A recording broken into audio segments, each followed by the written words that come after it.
ખટંબા ગામે 300 કરોડથી વધુની બજાર કિંમત ધરાવતી 6 લાખ ચોરસ ફૂટ જેટલી સિસરદાર જમીન બોગસ દસ્તાવેજોના આધારે પચાવી પાડવાનું મહાકૌભાંડ સપાટી પર આવ્યું છે.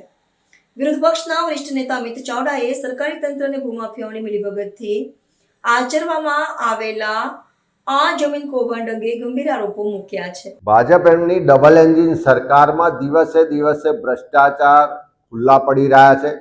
સરકારમાં બેઠેલા લોકો એના અધિકારીને તંત્રના મેળાપીપણાથી ચારે બાજુ જે લૂંટ ચલાવવામાં આવી રહી છે એ પાપનો ગળો હવે ભરાઈને ફૂટી રહ્યો છે.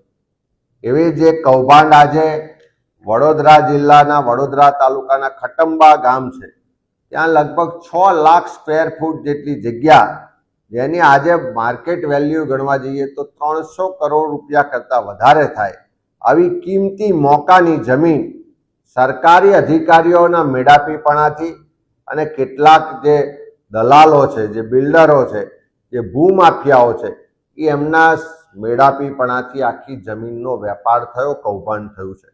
એની વિગતો જોઈએ તો વડોદરા તાલુકાનું ખટાંબા ગામની 6 લાખ સ્ક્વેર ફીટ જગ્યા, જે શ્રી સરકાર જગ્યા છે, બોલે સરકારના નામે જગ્યા છે, ત્યાં 2016માં ખોટો મરણનો દાખલો ઊભો કરવામાં આવે છે, જેની તપાસ થતાં એ દાખલો ખોટો છે એવું સાબિત થઈ જાય છે.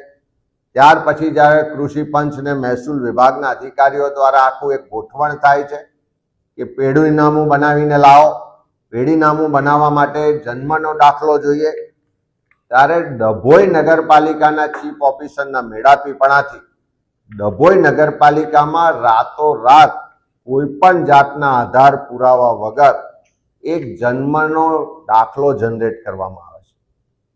અને જન્મનો દાખલો પણ એવી રીતે જનરેટ થાય છે કે રાતોરાત દાખલો જનરેટ થાય છે અને પછી થોડા દિવસ પછી એ બધા જ ડોક્યુમેન્ટ, તમામ પુરાવા બધી જ જગ્યાએથી નાશ કરવામાં આવે છે.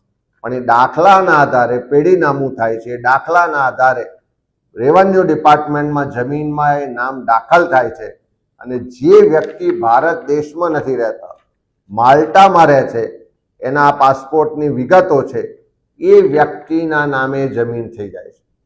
300 કરોડ રૂપિયાની જમીન એક ખોટા જન્મના દાખલાના ડોક્યુમેન્ટ ઊભા કરી અને શ્રી સરકારમાંથી એક ખેડૂત બનાવીને બારોબાર એનો વેપાર થાય છે, કૌભાંડ કરવામાં આવે છે. આવું અનેક જગ્યાએ ગુજરાતમાં ચાલે છે.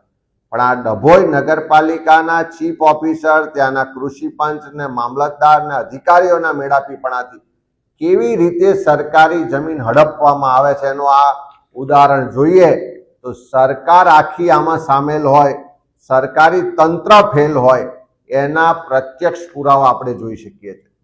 ત્યારે અમે સરકારને પૂછવા માંગીએ છીએ કે કોણ આના માટે જવાબદાર છે? આ જન્મનો દાખલો કયા આધારોથી નીકળ્યો, કોની સિગ્નેચરથી નીકળ્યો, કોના લોગિન આઈડીથી આ બધું કાર્યવાહી થઈ, એની તપાસ કરવામાં આવે. શ્રી સરકાર થયેલી 300 કરોડ રૂપિયાની 6 લાખ ચોરસ મીટર જગ્યાનો બારોબાર આવી રીતે વેપાર થઈ જાય, એના માટે કોણ જવાબદારો છે એની સામે તપાસ કરીને કાર્યવાહી કરવા માટે સરકાર તાત્કાલિક એસઆઈટીની રચના કરે. માનનીય મુખ્યમંત્રીશ્રીને પણ કહીએ છીએ કે તમે ખૂબ ગંગાજળની વાતો કરો છો, ભ્રષ્ટાચાર મુક્ત વહીવટની વાતો કરો છો, કોઈને પણ છોડીશું નહીં એવી વાતો કરો છો. તમારી નાક નીચે આ ભ્રષ્ટાચાર 300 કરોડનો થઈ રહ્યો છે, તો એની એસઆઈટીની રચના કરીને તપાસ કરો. જે પણ જવાબદાર ચીફ ઓફિસર હોય, કૃષિ પંચના મામલતદાર હોય કે જે પણ લેભાગુ લોકો હોય, તમામ સામે કડકમાં કડક કાર્યવાહી થાય એવી માગણી કરી.